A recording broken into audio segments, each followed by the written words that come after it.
Alhamdulillahi rabbil alamin. Allazi khalaqas samawati wal arda ma bainahuma. Allazi ja'ala asy-syamsa wal qamara husbana. Asyhadu an la ilaha illallah wahdahu la syarikalah. Rabbul arsyil azim. Wa asyhadu anna sayyidana Muhammad abduhu wa rasuluhu la nabiyya wa la rasula ba'da. Allahumma salli wa sallim ala sayyidina Muhammad wa ala alihi wa sahbihi wa tabi'ina wa tabi'it tabi'ina lahum bi ihsanin ila yaumiddin. Amma ba'd. Qala Allah ta'ala fil kitabil karim, a'udzu billahi minasyaitonir rajim. Bismillahirrahmanirrahim. Ya ayyuhalladzina amanu ittaqullaha haqqa tuqatih wa la tamutunna illa wa antum muslimun. Wa qala aidan ya ayyuhalladzina amanu taqullaha wal tansur nafsum ma qaddamat lighadin wattaqullaha innallaha khabirum bima ta'malun. Sadaqallahul azim. Hadirin sidang jamaah Jumat yang insyaallah dimuliakan Allah. Puji dan syukur senantiasa kita panjatkan kehadirat Allah, Tuhan yang menciptakan langit dan bumi serta seluruh yang ada di dalamnya, menjadikan matahari dan bulan sebagai alat perhitungan waktu. Tuhan di mana seluruh umat manusia sudah pernah bersaksi di hadapannya, sudah pernah mengenal Tuhannya, sudah pernah siap di hadapan Tuhan, mengaku Tuhan sebagai Rabb tempat bergantung segalanya, dan mengaku dirinya sebagai makhluk hamba siap menghambakan diri. Alastu birabbikum qalu bala syahidna. Salawat serta salam senantiasa kita panjatkan kepada Rasulullah Muhammad sallallahu alaihi wasallam beserta seluruh dan para sahabatnya, pengikut hingga akhir zaman. Nabi dan Rasul di mana seluruh umat Islam sudah pernah bersyahadat dalam lisan, tetapi harus dibuktikan dalam kehidupan ini, menjadikan Rasulullah sebagai contoh suri teladan dalam melakoni peran, baik peran kehambaan Abdullah maupun di dalam melakoni peran kekhalifahan dalam berbagai pekerjaan, dalam berbagai profesi.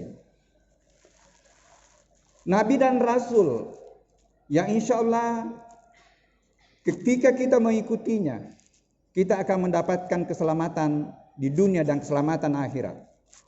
Laqad kana lakum fi Rasulillahi uswatun hasanah liman kana yarjullaha wal yaumul akhir wa zakarallaha katsiran.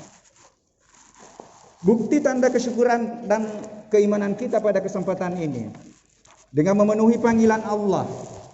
Ya ayyuhalladzina amanu idza nudiya lis-salati min yaumil jumu'ati fas'au ila zikrillahi wa sarul bai'ah. Hai yang sudah ada modal iman dalam dirinya, ketika sudah dikumandangkan azan pada hari Jumat, alangkah bagusnya kalau seluruh azan. Bersegeralah untuk memberikan haknya Allah, mengingat Allah.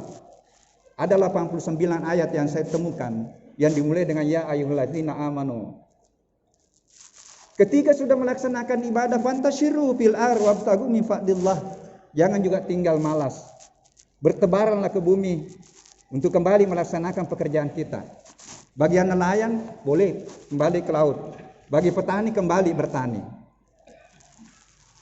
Kenapa? Karena ini kalau ini dilakukan insya Allah di sini akan kita temukan rahasia kehidupan.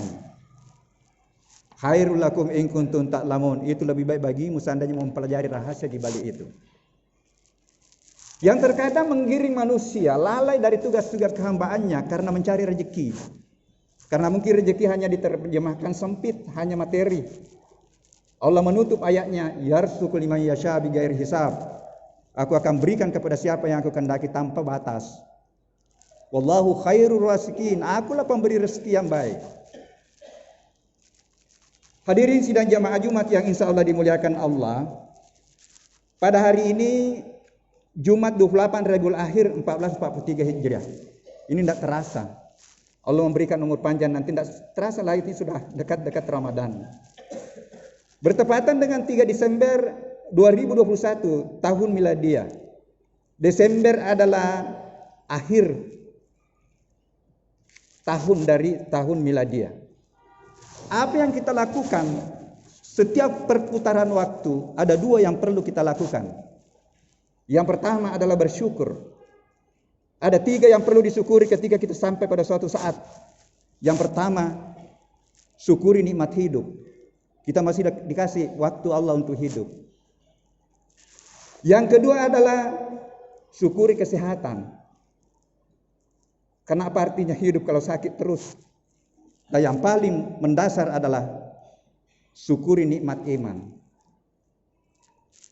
Karena kalau kita hidup, kita sehat, tetapi tidak ada nikmat iman dalam diri, itu musibah besar bagi diri kita. Kita harus menata hidup kita. Yang kedua adalah mengoreksi diri, mengevaluasi diri kita. Ayat tadi yang saya bacakan itu, setiap saat disuruh kita koreksi. Apakah sudah cukup bekal kita ketika tiba-tiba nanti kita dipanggil oleh Allah? Karena kita harus yakin bahwa dunia ini hanya sebentar. Masih ada 3 perjalanan yang akan kita hadapi. Dan yang menentukan keselamatan perjalanan berikutnya di 3 stasiun itu adalah apa yang kita lakukan di bumi ini. Kaifa takfuruna billahi wa kuntum amwatan fa ayyakum tsumma yumitukum tsumma yuhyikum tsumma ilaihi turja'un. Ketahuilah bahwa awalnya ini kita tiada. Setelah itu kita hadir di bumi ini dengan menggenggam syahadat kesaksian. Kemudian dilengkapi dengan syahadat untuk menjadikan Rasulullah sebagai contoh. Dan yakin pasti kita akan pindah nanti ke alam penantian, yaitu alam barzah yang kita tahu berapa lama nanti kita menunggu di sana. Dan yakin setelah itu ada alam kebangkitan, alam pengadilan yang akan kita hadapi. Mudah-mudahan kita semua nanti menerima buku catatan amal kita dengan tangan kanan sebagai tanda keselamatan. Sehingga Allah sudah menyampaikan bahwa pada hakikatnya orang yang sebenarnya sukses dan bahagia itu ketika dia bahagia di 3 alam. Salamun alaihi yauma wulida wa yauma yamutu wa yauma yub'atsu hayya. Kesejahteraan dan keselamatan di hari lahirnya atau dunia, dan hari kematiannya alam kubur, dan hari perhitungan hari kebangkitan. Surah Maryam 15. Kita coba tema khutbah kita bermuhasabah di akhir tahun. Hadirin sidang jamaah Jumat yang insya Allah dimuliakan Allah. Apa yang perlu sebenarnya dievaluasi setiap saat? Tidak terlepas dari 2 hal. Yang pertama adalah kita evaluasi yang terkait dengan ibadah-ibadah ritual kita. Kita evaluasi salat kita. Kalau sudah tidak bolong-bolong ladi 5 kali, apalagi kita yang sudah berumur segini, keterlaluan kalau masih bolong-bolong itu.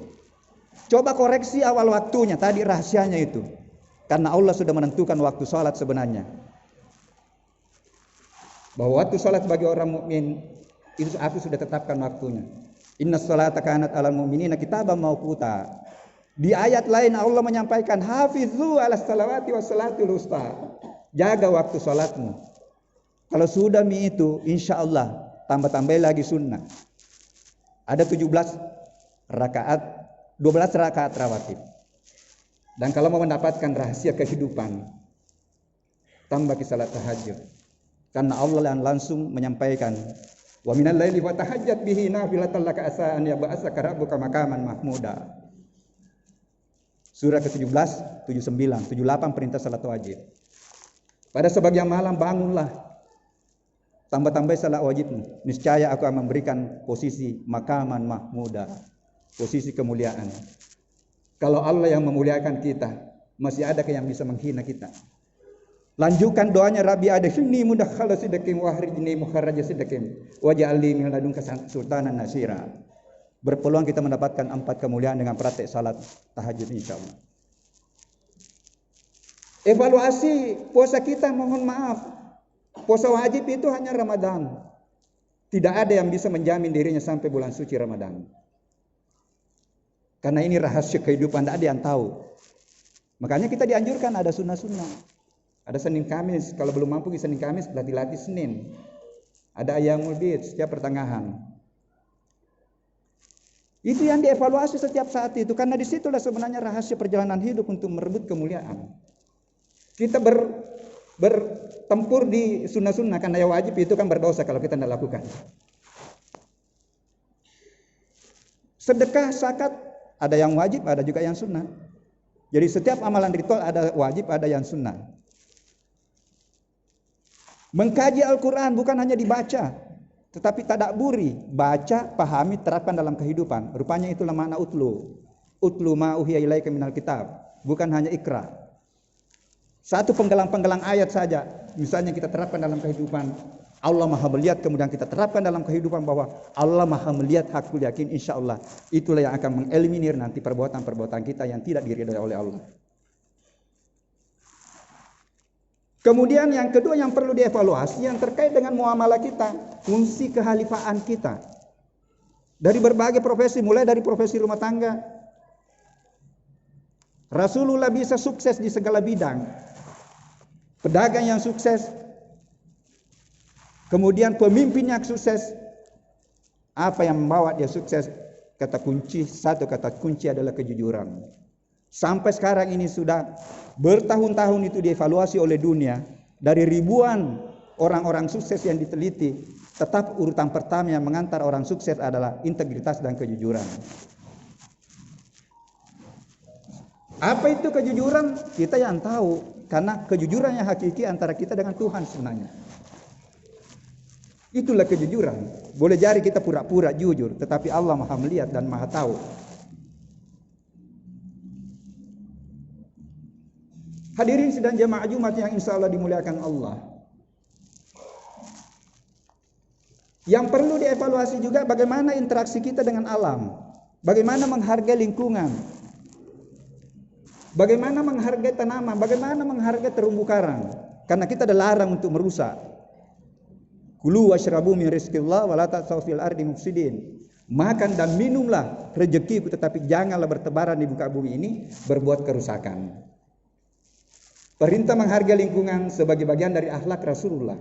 Dan perintah Allah mengamalkan dalam kehidupan adalah bagian dari ibadah. Rasulullah pernah menegur orang yang akan menebang pohon tanpa pertimbangan kemaslahatan seluruh aspek kehidupan. Kenapa mau dipotong itu? Ya Rasulullah, ini pohon ini sudah tua. Rasulullah menyampaikan, apakah Anda tidak pikirkan bahwa di balik pohon itu kemungkinan ada makhluk lain yang hidup bahagia sudah turun-temurun, mungkin ada semut. Tetapi ini jangan diterjemahkan secara tekstual. Sudah mau tumbang kena rumah, maknanya tekstual ini hadis, kita tidak mau potong. Nah, ketiga hal inilah yang perlu setiap saat dievaluasi. Setiap saat harus selalu mengevaluasi, bermuhasabah peran dan fungsi kita yang terkait dengan hubungan dengan Allah. Ibadah-ibadah tadi. Coba periksa kita itu semua. Apakah betul kita sudah implementasikan syahadat kita dalam kehidupan? Itu kita koreksi. Setiap saat kita harus selalu mengevaluasi peran dan fungsi kehadiran pekerjaan yang terkait dengan hubungan kemanusiaan. Mulai dari keluarga, bagaimana hubungan kita dengan suami istri, bagaimana anak-anak, itu semua dikoreksi. Kemudian ketiga, bagaimana hubungan kita dengan alam semesta ini. Ketiga dimensi ini, kalau kita tata dengan baik, inilah jalan untuk kita mendapatkan predikat ketakwaan yang sebenar-benarnya takwa. Yang selalu dibaca di mimbar ini, dan rupanya rahasianya memang itu adalah frame kehidupan. Kalau sudah beriman, tingkatkan keimanan. Kalau sudah begini, tingkatkan ketakwaan. Tingkatkan terus, perbaiki. Insya Allah itulah yang akan mendapatkan nanti kedudukan al-muslimun. Penyerahan diri kepada Allah. La ilaha illallah, la haula wa la quwata illa billah. Dan ketika kita sudah sampai ke situ, itulah juga nanti anak akan mendapat undangan khusus dari Allah. Ya ayyatuhan nafsul mutmainnah, irji'i ila rabbiki radiyatan mardiyah, fadkhuli fi ibadi wadkhuli jannati. Ini semua yang kita cari. Hidup diawali dengan mengaku di hadapan Allah sebagai hamba dan mencari jalan untuk diakui sebagai hamba. Jiwa yang tenang, tentram dan damai. Kembalilah kepada Tuhanmu dengan hati yang puas lagi diridainya. Maka masuklah ke dalam golongan hamba-hambaku yang saleh dan masuklah ke dalam surgaku. Diundang. Barakallahu li wa lakum fil Qur'anil Karim. Wa nafa'na bihi minal ayati wa zikril hakim wa taqabbal minni wa minkum tilawatahu innahu huwas samiul alim.